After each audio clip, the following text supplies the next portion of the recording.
There are absences that still breathe inside you.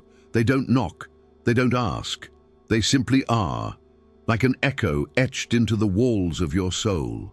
You wake up with a name on your lips. You cross a street and feel a presence that shouldn't be there. No words were left unsaid, and yet something in you still waits for the answer. Why does a connection that never fully began refuse to end? Carl Jung wrote that we are not born blank. We arrive as a continuation, carrying within us the unresolved myths of those who came before.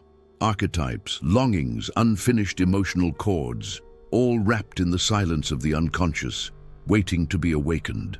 Greg Braden speaks of the heart's resonance, how certain people echo in us because they awaken frequencies, dormant and ancient, embedded in our cells. This is not obsession. It's not emotional dependence.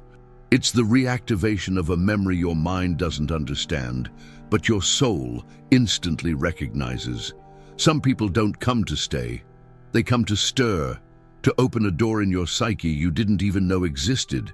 And that ache you feel might not be from this life alone. It may be the sound of a deeper bond trying to complete itself through your tears, your dreams, your remembering. This video is not about forgetting. It's about listening to the myth you were born carrying and to the silence around their absence that is still trying to speak. Are you ready to remember? There are bonds we cannot name, yet cannot release. They do not belong to the realm of logic, timelines, or shared memories. They arrive like a scent from another life, familiar, disorienting, tenderly unbearable. You tell yourself, we barely had time. Why does it feel like forever? Because what bonded you to them may not have begun in this life. Carl Jung called this the archetypal inheritance, a psychic memory carried in the deep waters of the unconscious. It is the soul's language, unspoken but undeniably felt. You weren't just missing them, you were aching for a part of you they carried, a forgotten version of yourself, once exiled by time. Maybe it wasn't even your ache alone. Perhaps it was your mother's ache, or your grandmother's. Maybe someone in your bloodline once loved without closure, and now the echo seeks completion through you. Greg Braden reminds us that memory isn't only in the mind, it lives in the field of the heart, in cellular memory, where emotional resonance from one generation to another quietly endures. That's why you feel confused, because what you encountered wasn't just a person. It was an imprint, an old ache wearing a new face. And maybe, just maybe, the grief you feel now is the soul trying to digest something it met lifetimes ago, something that never got to finish its sentence. You are not broken for still feeling. You are being asked to remember. You've heard it countless times. Just let go, cut the cord, send love and release. But those words, however well-meaning, often fall like petals on stone, because the soul doesn't work in straight lines. It doesn't move by calendars or spiritual slogans. The unconscious speaks in symbols, not schedules. There's a wound inside you that doesn't know how to obey time, not because you're weak or attached or unevolved, but because something in you still finds meaning in that absence, a thread that hasn't yet unraveled into understanding. Carl Jung knew that time for the psyche is circular. We return again and again to the same faces, the same longings, until the story inside is finally heard. Greg Braden teaches that emotional resonance is non-linear, that the frequencies of the heart defy logic, traveling across space, across generations, even across dimensions. So when you hear, "just let go," and something in you tightens instead of softens, listen to that resistance, because maybe you're not supposed to release. Maybe you're supposed to remember, not the person, but what their presence awakened in you. To cut the cord too soon is not healing, it's amputation. There are bonds that are not mistakes. They are initiations into your own myth, into the sacred geometry of your emotional landscape. To truly move forward, the soul needs more than time. It needs meaning. There are loves that feel ancient, not because they lasted long, but because they awakened something forgotten, a sensation, a familiarity, a soft grief that seems to rise from beyond this lifetime. You thought they belonged to you, but what if you belonged to them? In a story written long before your name had shape, Carl Jung often spoke of archetypal inversions, those strange reversals where we meet not a person, but a character from the deep well of the collective psyche. Maybe you were never meant to live a life with them. Maybe you were meant to remember something through them. What if they were the echo of an old promise, not to be fulfilled again, but to be honored, not to be rekindled, but to be closed with reverence? Greg Braden's insights into cellular memory suggest that we sometimes respond to others not with present emotion, but with the emotional residue of another time, another life, another identity. Perhaps your soul was theirs once, in a love that ended in silence, in a sacrifice never healed, in a ritual of departure that still asks to be completed. And now here they are, not to stay, but to stir what still breathes unfinished in your field. This is why it hurts in a way that defies logic. Because the pain is not just about this story, it is about the memory of another. And in that reversal, you discover the myth you never meant to relive, but were always meant to reconcile. You think of them at strange hours. Their name brushes past your ears in the middle of conversations that have nothing to do with them. A color, a scent, a chord in a song, and there they are again. Not in the flesh, but in everything. This is not fantasy, it is not delusion, it is memory, not of events, but of energy. Your body remembers what your mind tries to bury. You wake with their echo still on your skin. You walk into a room and feel as if they just left, even though they were never there to begin with. Jung would say, this is the unconscious requesting symbolic closure. Not to forget, but to see. To recognize the unfinished story that still speaks in fragments through your daily life. And Greg Braden's work affirms this. Our biology responds to emotional frequencies like tuning forks, especially those left unresolved. The haunting is not a punishment.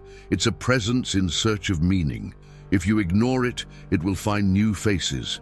You'll meet them again, in someone else's eyes, and the ache will begin anew, like a song repeating its first note, never arriving at its end. The world around you becomes a mirror, not of loss, but of sacred invitation, not to relive, but to finally listen. There are people who arrive like whispers and leave like storms, not because they took something from you, but because they touched something you didn't know you were guarding. Imagine your life as a house, familiar rooms, well-lit corridors, habits forming furniture. Then one day they appear, and with a look, a gesture, a presence, they find a hidden door. Not one you forgot, but one you never knew existed. They don't ask, they simply walk through it, and when they leave it open.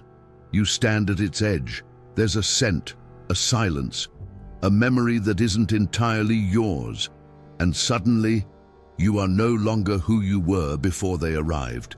Jung spoke of encounters that constellate the unconscious, people who don't just trigger emotions, but activate inner architecture.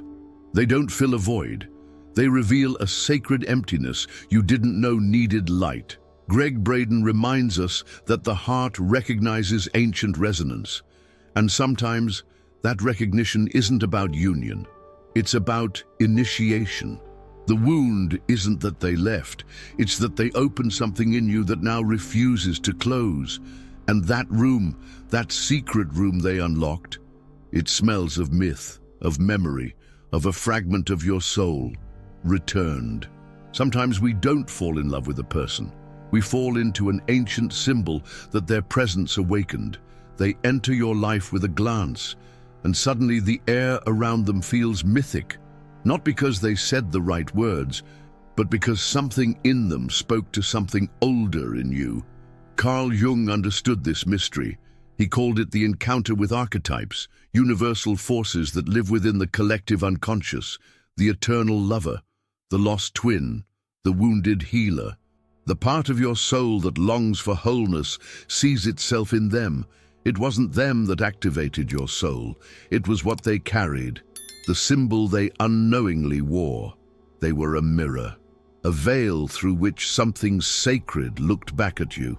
Greg Braden reminds us that resonance is not always personal. Sometimes we are drawn toward what reflects the story our soul came here to live, a narrative not yet written in our outer world, but long inscribed in the field of our heart.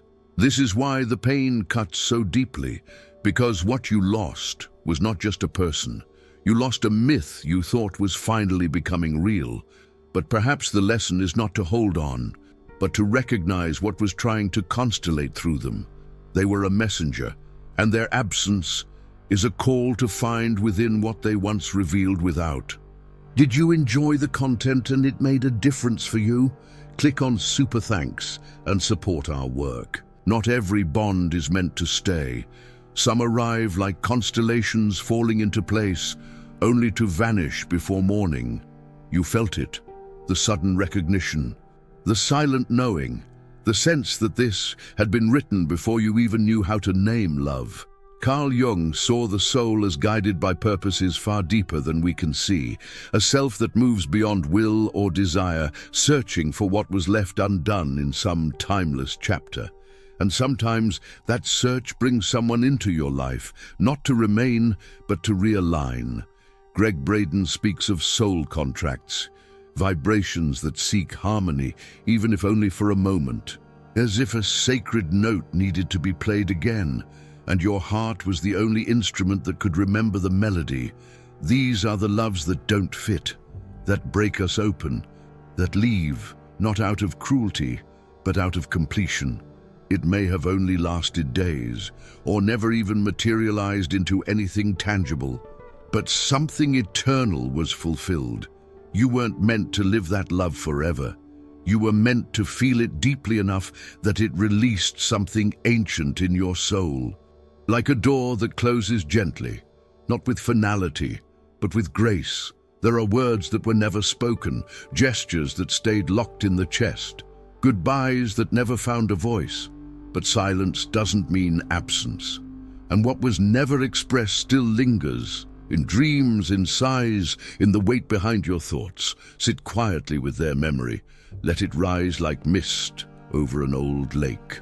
Not to hold it, not to summon it, but to let it reveal itself as it is now, a sacred visitor from the inner world. Write to them, not to reopen a wound, but to speak to the part of you that once loved through them. Ask without expecting answers. What were you trying to awaken in me? What unfinished story found its voice in our brief crossing? Carl Jung said the soul speaks through symbols. This letter is not a message for them. It is a symbol for you, for the version of yourself that met them at the threshold of the invisible. And when you've written what the heart needed to say, release it not to erase the past, but as an offering. Greg Braden reminds us that rituals matter. They help the unconscious move from memory to meaning. So burn the letter, not to end the bond, but to honor the cycle. You're not letting go. You are allowing the sacred to complete its spiral. And from the ashes, a new silence may begin to speak. There are stories you didn't choose, but your soul remembered them the moment their eyes met yours. Not because of who they were, but because of what they carried. Carl Jung reminds us that the soul doesn't speak in facts, but in symbols, dreams, fragments. It remembers what the conscious mind forgets.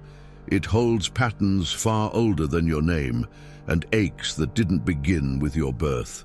Greg Braden teaches us that the heart is a field, a space where ancient vibrations linger, that what feels like coincidence is often resonance, and what feels like obsession is sometimes a sacred echo, waiting for resolution. If someone remains, even in silence, even in shadow, it may be because they were not just someone you loved. They were someone your soul once needed to meet, so you could remember the shape of your own depth. So don't rush to erase. Don't label it as weakness or madness or failure. Instead, listen to what the silence is trying to say, to what the bond was trying to reveal, to what you were always meant to become. because of who they briefly allowed you to be. Maybe the bond wasn't born in this life, but it fulfilled its purpose through this life.